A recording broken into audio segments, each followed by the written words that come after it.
if Bitcoin's biggest threat is that people don't care about sound money, and I think Michael Saylor's right, people just do not care. I think there's just two ways to look at that, or that are not that build off each other. I think one way is just, again, to go back to exponentials and think backwards and remember that most people don't care about solutions because most people don't realize that these solutions are solutions to problems that don't even exist yet. Like 100 years ago, one of the biggest problems was that there wasn't enough nitrogen. There wasn't going to be enough nitrogen to feed the world. And everyone thought it's going to be global famine. We're going to have to cut down all the trees in the world and plant all these crops because there's just not going to be enough nitrogen. It's going to be overpopulation. It's going to collapse, be mass famine, just basically doomsdaying.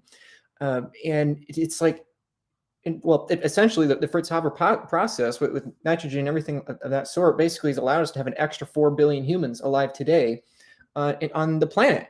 And actually, most people don't realize this, but now we're using less force than when we were in the past, in the recent past, and we're cutting down less trees in order for crops and everything like that. So it's my point being that how do you explain somebody in the 1400s, or how do you explain to somebody that doesn't know anything about chemistry because it's not been discovered yet, the significance and the importance of discovering a given procedure and creating nitrogen and putting it back into the soil of the future? It's like you can't explain these solutions to people of the past because they can't picture the problems. Likewise, you can't, again, the locomotive versus the horse, you can't explain the significance of the locomotive to people that are only thinking in terms of horse problems. It's just, you can't do it. And that's why I think a lot of it is stupidity, especially with certain people perhaps. But I think more than anything, it's just that it's hard to communicate different eras. And that's why I emphasize ancient world, modern world. So I think that's one component. It's just that humans have trouble understanding. But I think the second component regarding human nature is that I believe that all humans have a fallen nature. One of the things Opti was talking about was desiring freedom.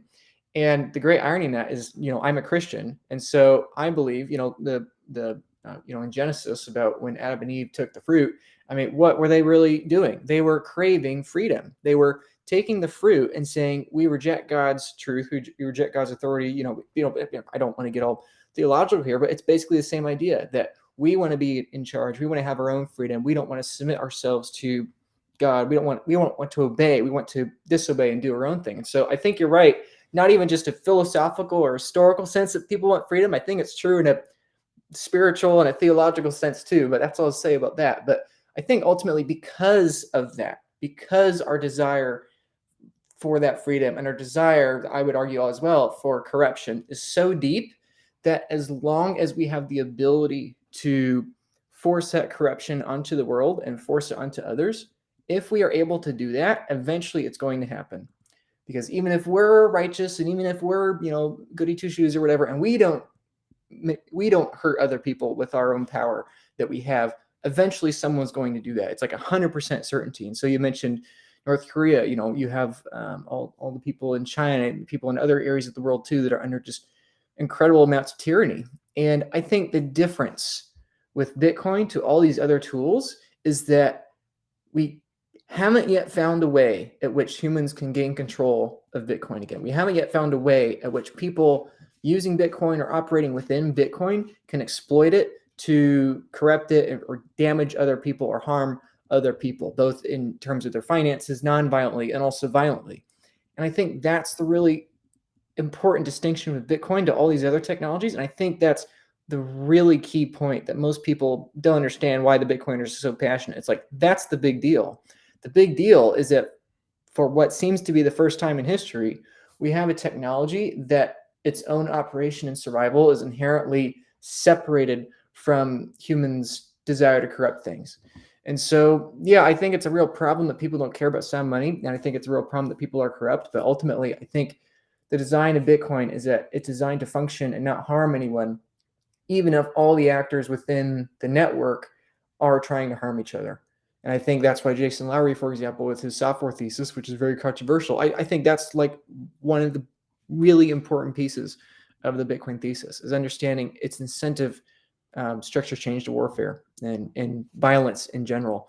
So anyway, I said a lot there, but and I have more thoughts too about other things you said, but that's just my basic view on that. I have a couple more thoughts on some things Opti said, if you want me to get into those. Yeah, Yeah, go I would for love it. you. Hit it. But first, I've never thought of that way in like a theological sense, but I'm definitely going to be using that moving forward. But jump in, add more. Yeah, no, yeah, that's what it is. Wanted freedom, and people. That's I on Twitter, I both make it known I'm a Bitcoiner and a Christian. It's like that's one of the things that people, are Christians talk about. It's like you're a slave to God and you obey Him. But anyway, it's like this fascinating connection between pride and freedom. And but anyway, that's that you could have a bunch of rabbit holes. Yeah, I mean, let's explore those rabbit holes. We're gonna release this on Saturday, so for anyone. Hold on, Opti, you take this. Well, I don't know where you were going with this one, but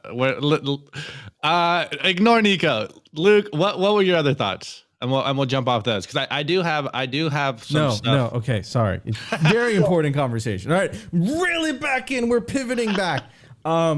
Just like Jay Powell. Okay. Right. Yeah, right. Turn on the money printers, Opti.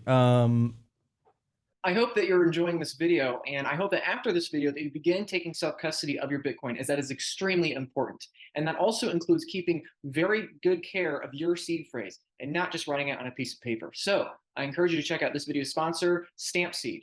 Say goodbye to storing your seed phrase on paper and electronic devices, right? With Stampseed's DIY toolkit, it's a revolutionary way for you to secure your seed words on a titanium plate, not just a piece of paper. With professional metal stamping tools, you can easily hammer your seed words into a commercial grade titanium. They've been doing this for they've been doing titanium for 13 years. Now it's fire resistant up to 3,000 degrees Fahrenheit. It's off paper. It's completely secure for you to keep your seed words on. Again, fire resistant, crush proof, non-corrosive, and immune to the passage of time, unlike paper. Each letter is deeply impressed into a solid plate, not just the dots like other competing plates. So it's guaranteed to not lose pieces or have varying materials. So secure your hardware wallet with a titanium stamp seed and safeguard your Bitcoin for generations to come. So thanks. Let's get back to the video. Opti and I are Christians too. Great. Okay, we just keep it to ourselves. We don't really say anything. Sure. I mean, it's a very interesting topic because it's kind of like a theological topic, right? And I think the reason that, for example, Luke, I keep it to myself is because the moment you say you're Christian, things happen. Things happen, right? And you're interpreted differently and people look at you differently, right? Well, it's a buzzword. It's like Bitcoin is a buzzword. Whenever you say Bitcoin, everyone in the financial space has an opinion and like their brains shut off more or less. And I would argue it's similar with Jesus Christ. It's like you say the name and people have their own opinions. And, I mean, obviously they're very different in certain regards, but yeah, I get what you're saying, that people have reactions, but yeah, even if someone isn't a Christian, I think there's a real discussion here. Because Christian theology has survived for thousands of years. And so even if you don't believe the book itself, I think there's something really important there. It's like, what is the basis of the Bible is basically saying that humans are to submit themselves to a higher power, which obviously in Christian doctrine is God. But what is Bitcoin promising to solve? Well, if money is the technology at which we value everything else in society, then somebody coming in and saying, I can print money is them saying I am God within this paradigm. Because I am creating money out of nothing. Let there be light. I am making something out of nothing. I can violate physics. I can do what I want. I can reap without sowing. That's what fiat versus Bitcoin is. Bitcoin is saying no, nobody can do that morally. Nobody can do that in accordance with the way reality works and in the way that God designed the universe. So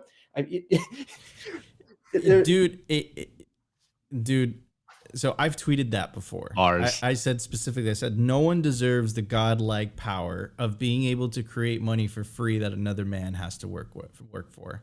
And what are the misalignment of incentives when that happens, right? What are the misalignments of incentives? And, Luke, I'm sure you're very familiar with this line. Absolute power corrupts absolutely. Yeah. And what type of godlike power does a mortal man possess when they have the ability to basically create money out of thin air, right? And it's a fascinating conversation. Because you can use that money to acquire anything in this world. So it's it's like if I can print money, then basically I can print houses and I can print food, and it's Anyway, I think we've made the point. But yeah, this desire for freedom, this desire for corruption, this desire for these things, I think, is ultimately why we continue to see tyrannies and dictatorships today. And that's the beauty of Bitcoin, is that Bitcoin doesn't solve the human heart, but Bitcoin does detach it from money, and money is the underpinning layer of society. And so if you can do that, the implications are really profound. So anyway. I want to get your take on this, right? Because I said this, I actually said this in the Thank God for Bitcoin spaces today. I said Bitcoin is connected to reality, to the universe via proof of work, right? It's fundamentally connected to the truth. And the interesting phenomenon that I've seen over the last, literally year 7 for me in Bitcoin, heading into year 8 very soon. Congrats, happy birthday. And one of the interesting phenomenons that I've noticed is how Bitcoin has actually made people more faithful, and in their cultural practice of faith.